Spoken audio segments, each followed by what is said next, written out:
할렐루야. 네, 반갑습니다. 오늘도 우리가 선교 헌신 예배로 우리가 1년에 우리가 두 번씩 우리가 왜 5주차에 우리가 선교 헌신 예배로 그렇게 드리는 걸로 우리가 하다가 상반기 한번 하반기 한번으로 해서 우리가 선교 헌신 예배로 이렇게 드립니다. 오늘은 2024년 첫 상반기 우리가 헌신 예배, 선교 헌신 예배입니다. 선교 헌신 예배를 통하여서 우리가 물론 선교에 대한 헌신의 마음을 가지고 또 복음을 전하고 또 주님의 사랑을 전하는 그런 부분에 있어서 우리가 헌신의 마음을 굉장히 가지고 품는 것도 중요하지만 우리가 전체적으로 이 헌신 예배다라고 하는 이 제목에서 우리가 알고 할 수 있듯이 우리가 선교든 아니면 하나님의 모든 사역들이 우리가 또 선교, 전도 다 연결이 됩니다. 그래서 우리가 헌신하는 그런 마음들에 대해서 우리가 한번 돌아보는 그러한 시간이 되었으면 하는 마음으로 우리가 에스겔서의 말씀을 우리가 함께 읽었습니다. 오늘 우리가 읽은 이게 본문의 말씀은요. 에스겔 선지자, 우리 에스겔 선지자는요. 우리가 에스겔서 자체가 우리 많이 성경을 많이 안 다루다 보니까 그런 부분들에 대해서 우리가 좀 잘 분량은 굉장히 많아요. 굉장히 많고 우리가 보니까 교회에서도 좀 보면 에스겔, 이사야, 예레미야 뭐 이런 선지자, 대선지자 같은 경우는 다니엘서도 다니엘서 앞부분까지만 보통 많이 다루는 경우들이 많이 있죠. 그러다 보니까 예를 들면 우리가 뭐 대선지서 뒤에 가면 또 소선지서 또 잘 모르는 경우들이 많아요. 그래서 뭐 어느 교회 갔더니 어느 교회에서 뭐 하박국서를 찾자 했더니 그게 무슨 국이고 뭐 이런 식으로 이야기를 했다라고 하는 그 우스갯소리도 있습니다. 그만큼 잘 안 보는 것 같아서 좀 많이 우리 계속해서 우리가 할 수만 있다면 우리가 말씀의 시간들을 통해서 우리가 많이 접하고 또 하나님의 은혜를 함께 나누었으면 좋겠다는 생각들 많이 해봅니다. 오늘 에스겔 오늘 본문을 우리가 읽은 본문의 말씀은요. 에스겔 선지자를 부르시는 에스겔의 소명에 관련돼 가지고 있는 하나의 짧은 부분입니다.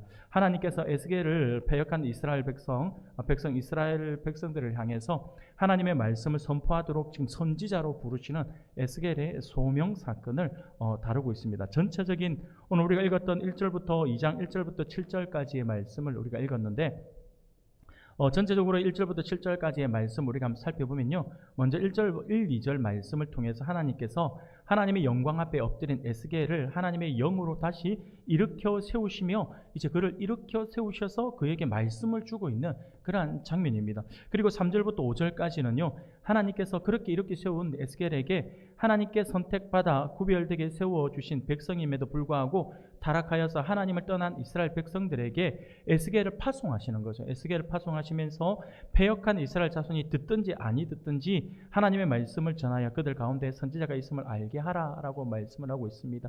그들이 지금 너무나도 패역한 가운데에서 하나님의 말씀을 저버리고 있기 때문에 그들에게 들어가서 그들에게 복음을 전하고 그들에게 사랑을 전하라.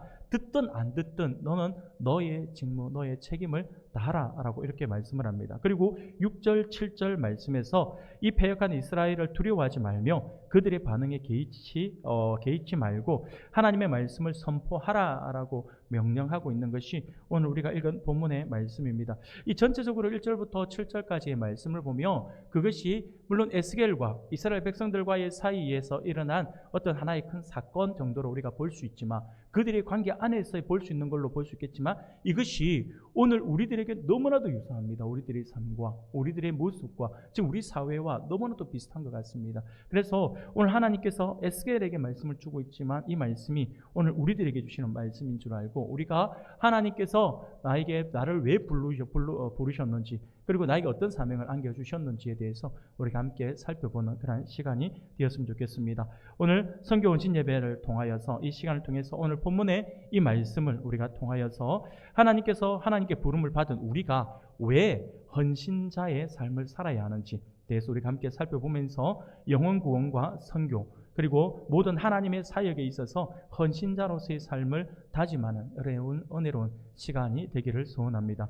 사랑하는 우리 성도 여러분, 오늘 본문을 통해서 에스겔 선지자의 이 소명의 모습을 보면서 우리가 왜 주님께 헌신하는 자가 되어야 될 것인가에 대해서 우리가 함께 살펴보기를 원하는데요. 여러분, 왜 우리가 헌신하는 자가 되어야 될까요? 오늘 본문에서 우리가 뒤에 우리 또 재직회도 있고 해서 뒤에 길게는 나누지 못하겠지만 짧게 우리가 한번 살펴볼 건데, 이 시간에는 한 두 가지 정도로 해서 우리가 왜 주님께 헌신해야 되는 존재인지에 대해서 함께 살펴보고자 합니다. 먼저는요, 왜 우리가 주님께 헌신해야 되냐면 하나님께서 우리를 구원의 자리에 세우셨기 때문이다 라고 하는 거예요. 하나님께서 우리를 구원의 자리로 세우셨기 때문에 우리가 헌신의 자리로 가야 되고 헌신하는 자가 되어야 한다라고 하는 것이죠.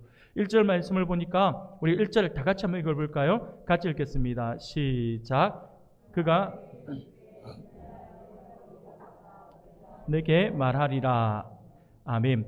지금 하나님께서 에스겔에게 인자야 내 발로 일어서라. 내가 내게 말하리라 라고 말씀을 합니다. 하나님께서 에스겔을 향하여서 인자야 네 발로 일어나라 라고 일어서라 라고 말씀을 하죠.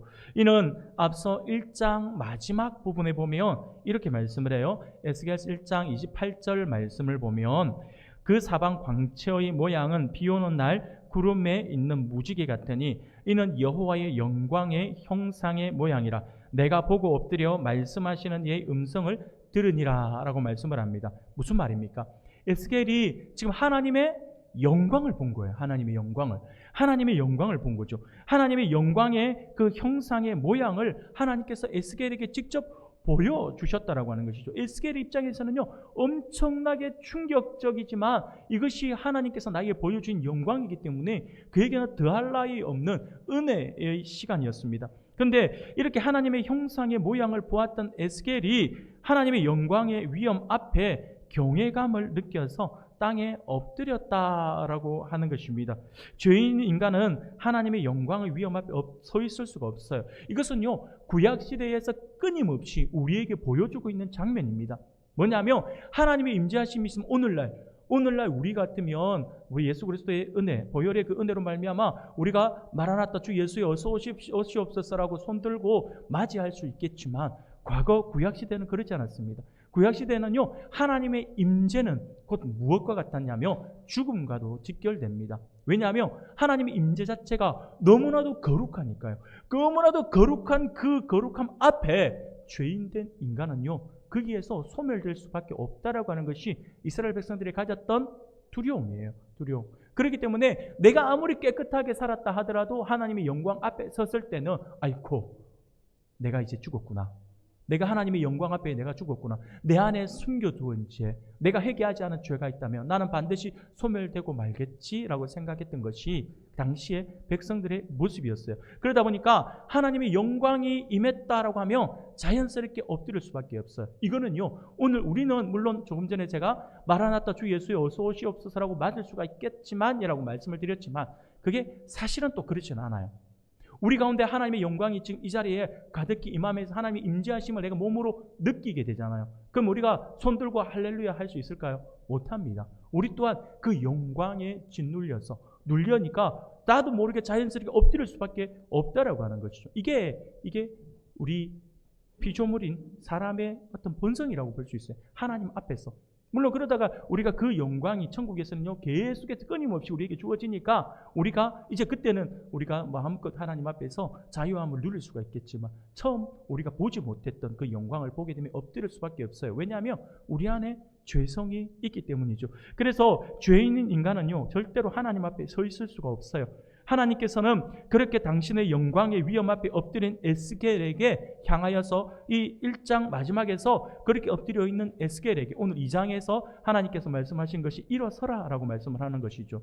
사랑하는 여러분, 이 일어서라라고 하는 하나님의 영광의 광채가 아까 제가 조금 전에 에스겔에게서 엄청난 영광의 시간, 은혜의 시간이라고 말씀을 드렸잖아요. 이게 왜 그러냐면요, 에스겔을 향하신 하나님의 영광과 일어서라라고 하는 이 말은요, 어떻게 보면 에스겔을 부르시기 위한 모습, 즉 에스겔 한 개인의 영적 체험으로만 넘어가는 것이 아니었어요. 그 시대적 상황들을 우리가 한번 보면 왜 이게 에스겔에게 큰 영광이 되고 큰 은혜가 되는지를 우리가 알 수가 있습니다. 이것은요, 에스겔 한 사람에게 임한 것이 아니라 우리 이스라엘 백성들, 어떻게 보면 이스라엘 백성들 전체에게 임한 것이라고 생각할 수 있습니다. 그래서 에스겔을 부르시는 이 장면은요, 굉장히 큰 의미를 가지고 있어요. 당시의 상황들을 우리가 잠깐 살펴보면요, 에스겔이 속해 있었던 이 지금은요, 이 자리는 어디냐면 이스라엘 땅이 아니에요. 바벨론의 그발 강가에서 에스겔이 하나님의 환상을 보게 되거든요. 그런데 이 에스겔이 속해 있던 이 땅은요, 지금 바벨론 땅이었어요. 포로로 잡혀가 있었다라고 하는 거예요.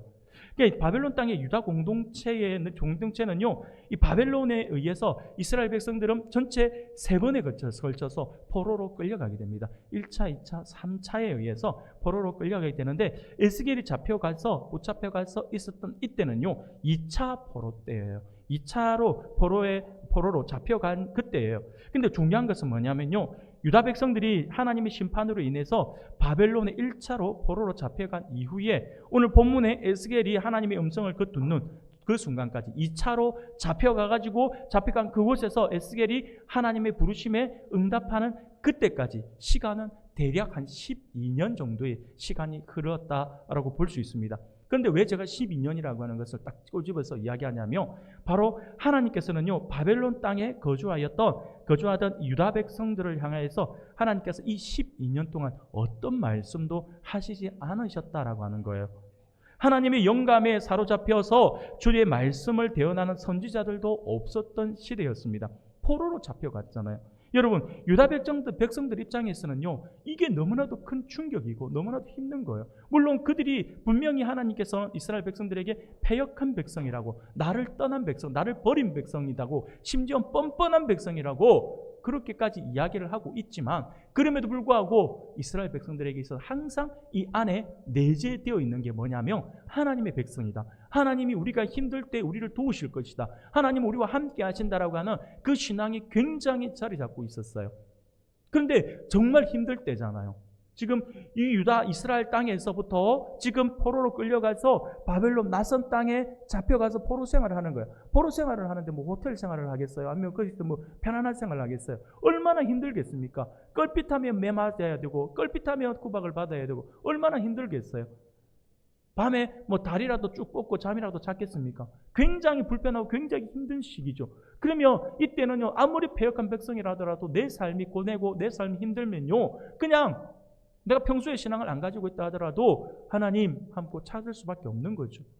그런데 하나님은요, 그렇게 백성이 잡혀가 그렇게 고통을 받고 있음에도 불구하고 12년 동안 하나님께서 침묵하셨다라고 하는 거예요.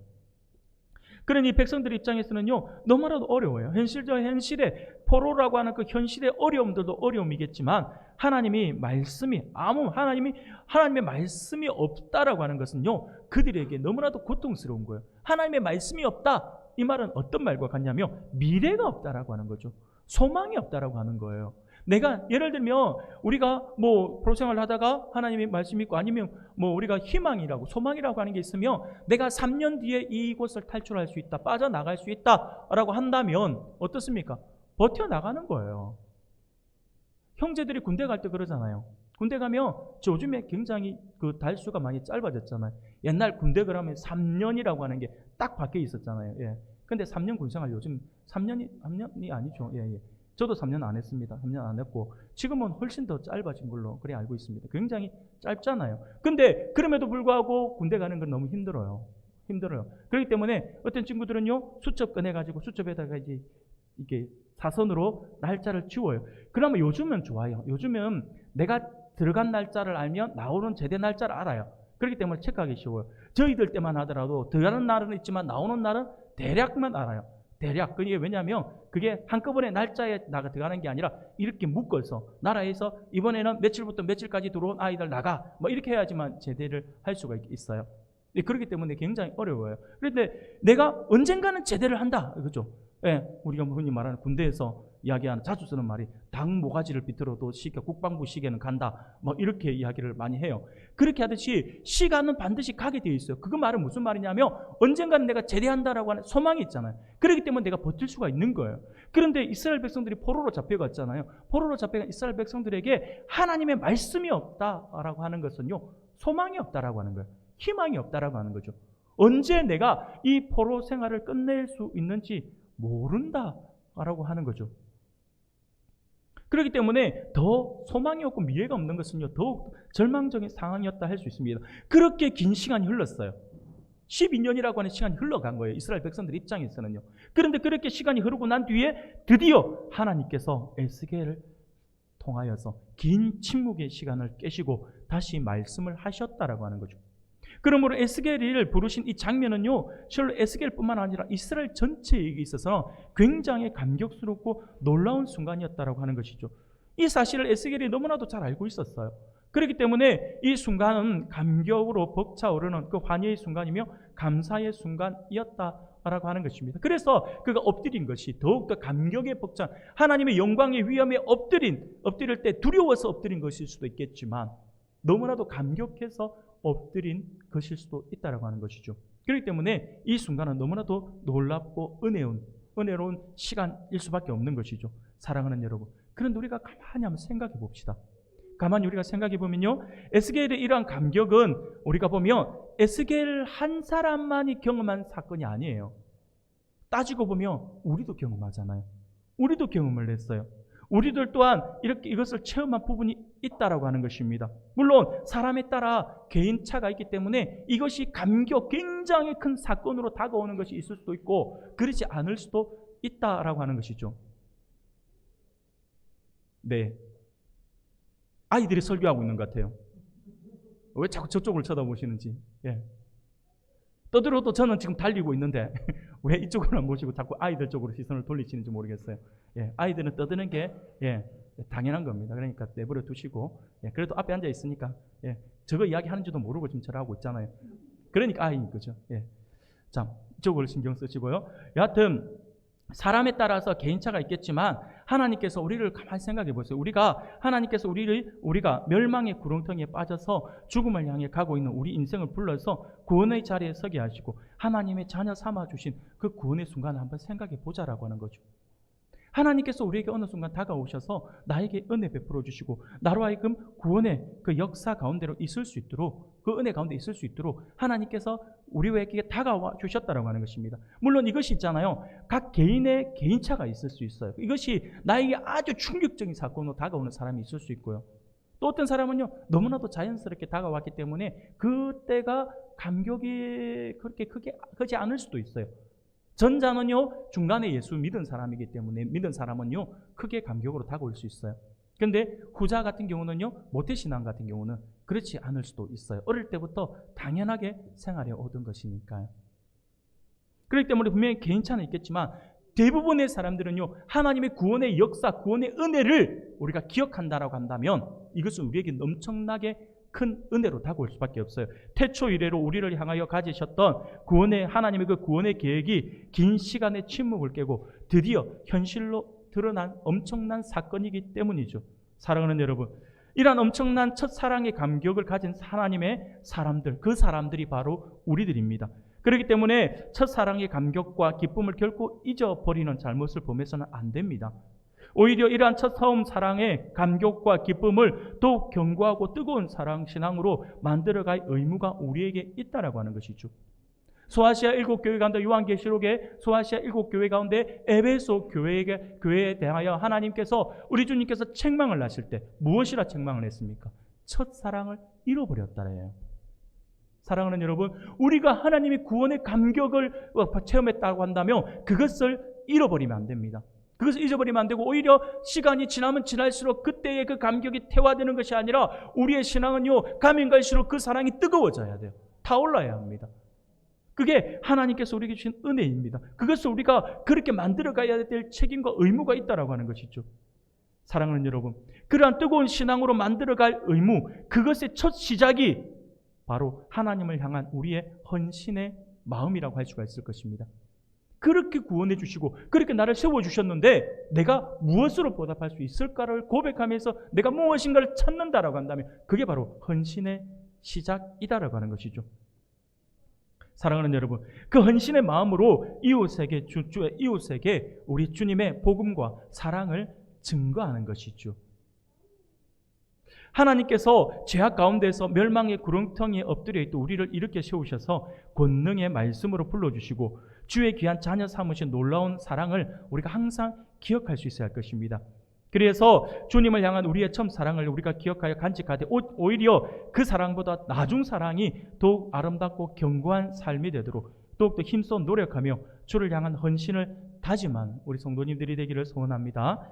두 번째로 왜 우리가 헌신하는 자야가 되어야 합니까? 첫 번째는 하나님께서 우리를 구원해 주셨다. 구원의 자리에 있게 해주셨기 때문에 우리가 헌신자의 삶을 살아야 된다고 말씀을 드렸어요. 두 번째는요, 우리가 헌신자의 삶을 살아야 되는 이유가 뭐냐면 하나님은요, 사명자로 불러주신 이 헌신자로 불러주신 그들에게 성령과 능력을 채워주시기 때문이다라고 하는 거예요. 결국은 뭐냐면 헌신자의 삶이 우리는요, 헌신한다라고 할 때 헌신자의 삶을 살아야 됩니다라고 이야기하며 주를 위해 내가 바치는 거라고 생각을 하는 거죠.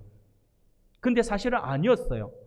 주를 위해 내가 바치는 시간이 아니라 헌신은 주를 위해 바치는 것이 아니라 내 이 헌신이라고 하는 것은요, 오히려 내가 하나님으로부터 더 큰 은혜와 능력을 부여받는 시간들이다라고 하는 거예요.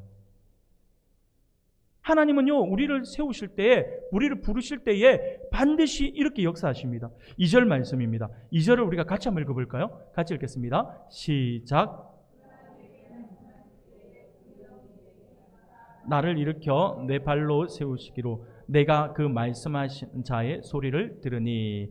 아멘. 사랑하는 여러분, 여기서 보면 그가 내게 말씀하실 때에 그 영이 내게 임하사라고 말씀을 하죠. 여기서 말하는 그 영이라고 하는 것은요, 하나님의 영을 이야기합니다. 바로 성령을 의미하죠. 하나님께서 에스겔에게 임하실 때에 성령께서 에스겔에게 임하셔가지고 그리고 그에게 힘을 주심으로 말미암아 그를 일으켜 세우셨다라고 하는 거예요. 또한 그의 발로 서도록 세우셨다라고 하는 거죠. 쉽게 말씀을 드리며 하나님의 영광이 임재하심이 얼마나 놀랬으면, 쉽게 말하면 이 에스겔이 다리가 풀려버린 거죠. 풀려가지고 엎드려 하나님의 영광에 짓눌려가 엎드렸는데 다리에 힘이 안 들어갈 정도로 충격적으로 그게 다가온 거죠. 그래서 일어서라 할 때 일어서려고 하는데 다리가 후들거려서 일어설 수가 없는 그 상황인 거죠. 그런데 하나님께서 일어서라라고 하나님께서 말씀을 하시는데 그냥 말씀만 하시는 것이 아니라 하나님의 영이 그에게 임해서 그를 일으켜 세워 주셨다라고 하는 거예요. 사랑하는 여러분, 여기서 내 발로 세우시기로라고 말씀을 하잖아요. 이것은요, 에스겔에게 힘과 능력을 공급하셨다라고 하는 말이거든요. 성령이 에스겔의 발에 힘을 공급하셔서 그로 하여금 하나님께서 주시는 사명을 감당할 수 있도록 해주셨다라고 하는 거예요. 사랑하는 우리 성도 여러분, 그러면 여기서 에스겔이 감당해야 할 일이 무엇이었을까요? 에스겔이 감당해야 될 일은요, 딱 그 한마디로 이야기하면 하나님의 말씀을 선포하는 거예요. 선지자로 불러주셨으니까 하나님께서 주시는 말씀을 대언을 해야죠. 그래서 하나님의 말씀을 선포하는 일입니다. 그러면 그가 하나님의 말씀을 선포해야 될 대상, 그 대상은 누굴까요? 놀랍게도 믿지 않는 백성들이 아니에요. 이스라엘 민족, 자기 민족이에요. 바로 그가 말씀을 전해야 될 민족은 바로 이스라엘 백성들이었습니다. 근데 여기까지는 참 좋은 것 같아요. 이스라엘 백성들이니까 내가 믿지 않는 자들 가운데서 선포하는 거하고 내가 믿는 자들 사이에서 주님의 사랑을 전하는 거하고 차원이 다르니까 아무래도 믿는 자들은요, 좀 어느 정도 공감대가 형성되어 있으니까 말씀을 나누기가 쉬울 거다라고 생각이 들어질 수 있어요. 그런데 뒤에 보면 아주 충격적인 이야기를 합니다. 이 백성들이 어떤 백성인지를 하나님께서 꼭 꼬집어 이야기하세요. 3절 4절입니다. 오늘 읽었지만 우리 같이 한번 읽어볼까요? 3절 4절 말씀을 우리가 같이 한번 읽어보면서 이 백성이 어떤 백성인지 하나님께서 말씀하시는데 우리 한번 같이 보겠습니다. 같이 읽겠습니다. 시작. 내게 이르시되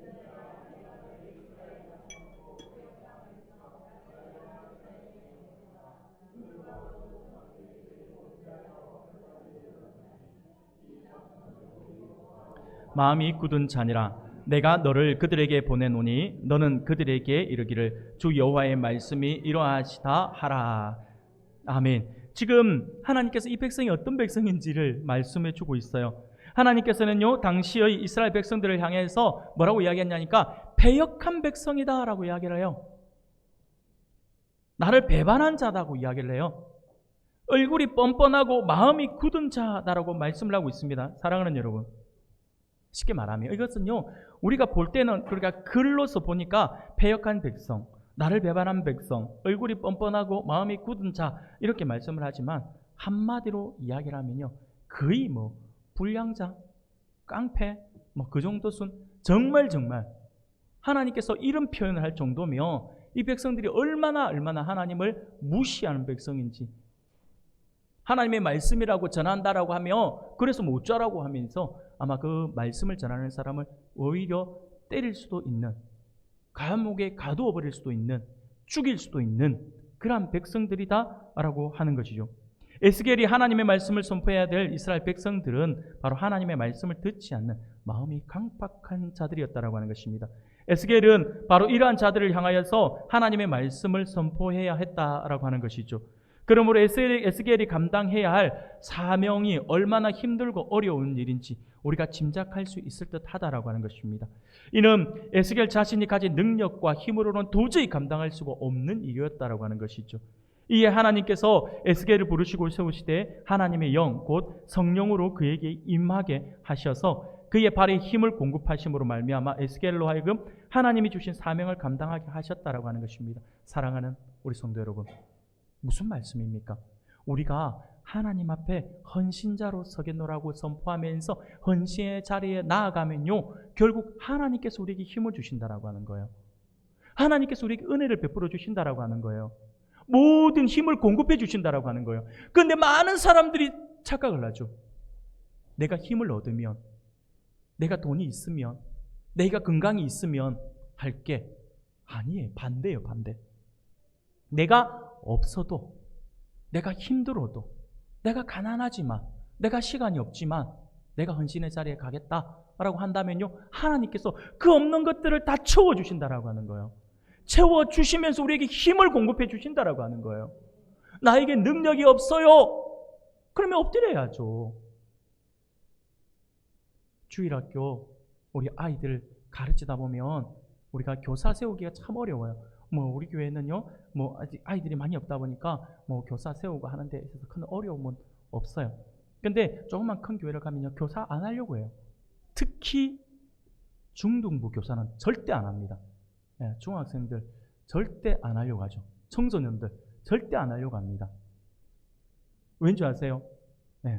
그거는요, 흔히 말하는 이 밑빠진 독이 물 붓기 시기에 정말 힘들어요. 정말 힘들어요. 정말 힘들어요. 그래서 안 하려고 해요. 그러다 보니까 주일학교 교사하십시오라고 이야기를 하면 대부분의 사람들은 저는 능력이 없어서, 저는 가르칠 줄 몰라서, 저는 말주변도 없어서 막 이렇게 이야기하면서 뺍니다. 저는 그렇게 말씀하시며 그래서 당신이 해야 합니다라고 이야기해요. 저는요, 교사를 시키는데 예, 제가 하겠습니다 하면 내가 잘못시켰나 라고 생각해요. 잘할 수 있다라고 말하는 사람은요, 저는 신뢰가 안 가요. 그러나 내가 못합니다, 내가 어렵습니다, 나는 할 줄 몰라요 하는 사람들은 제가 가능하다고 믿어요. 왜냐하면 힘드니까 엎드릴 수 있거든요. 힘드니까, 어려우니까, 내가 할 줄 모르니까 하나님 앞에 기도해야 되거든요. 그래서 기도하는 거죠. 내가 잘합니다, 저에게 맡겨주십시오. 잘하는 사람 한 명도 못 봤습니다. 기도 안 해요. 기도 안 해요. 그런 사람들은 내가 모자란 걸 알기 때문에 기도하게 되어 있는 거죠. 사랑하는 여러분, 헌신자로 서는 것은요, 내가 있어서 하는 거 아니에요. 그래서 내가 다음에 시간이 되면, 내가 어떻게 하면, 나에게 물질이 있으면, 아니에요. 시작이에요. 시작. 헌신의 자리로 나아가십시오. 하나님께서 능력을 주십니다. 능력 받아서 일하는 거 아니에요. 사랑하는 성도 여러분, 성령이 누구십니까? 성령은요, 삼위일체 하나님 가운데 한 분이시잖아요. 세상에 생명과 질서를 가져다 주시는 모든 힘과 능력의 원천이 되시는 분이에요. 그러므로 성령이 함께 하시는 사람은요, 강한 능력의 사람이 됩니다. 아무리 연약한 사람이라 하더라도 부서지지 않도록 견고히 붙드시고, 아무리 견고한 진이라 하더라도 무너뜨리는 능력이 그에게서부터 나온다라고 하는 거예요. 그러므로 성령이 함께 하시는 에스겔은요, 그의 사명이 아무리 어려운 것이라고 하더라도 그 사명을 충분히 완수할 수 있었다라고 하는 것입니다. 사랑하는 우리 성도 여러분, 이처럼 우리 하나님께서는 하나님의 사명자로 부르시는 자들에게는 항상 성령께서 함께 하심으로 그 사명을 감당할 수 있도록 해주신다라고 하는 사실을 반드시 기억할 수 있기를 바랍니다. 이것은요, 이미 우리와 함께 하신다라고 약속하셨던 우리 주님의 약속과도 같잖아요. 임마누엘. 얼마나 은혜가 됩니까? 우리 주님이 늘 함께 하시겠다라고 말씀하셨잖아요. 사랑하는 성도 여러분, 사명을 맡은 사람은 그저 하나님의 부르심에 순종하며 헌신하면 되는 겁니다. 그렇게 하나님의 부르심에 순종하며 헌신할 때에 하나님께서는 하나님의 영으로 우리를 붙드시고 능하게 하시며 우리를 통해 하나님의 일들을 온전히 이루어 나가신다라고 하는 사실을 굳게 믿으시길 바랍니다.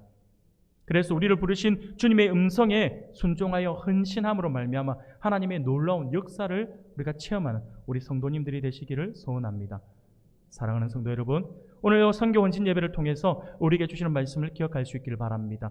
우리가 하나님의 백성으로 부름을 받은 존재로서 그리고 제자로서의 삶을 살겠노라라고 다짐을 한다면 우리는 하나님의 부르심에 감사하며 헌신함으로 나아가야 할 것입니다. 그것은 하나님께서 우리를 죄악의 자리, 사망의 자리, 영원한 죽음의 자리에서 구원의 자리로 옮겨 세우셨기 때문이죠. 그리고 우리를 부르신 주님께서 성령의 능력으로 우리와 늘 함께 해주실 것이라고 하는 사실 때문에 그렇다라고 하는 것입니다.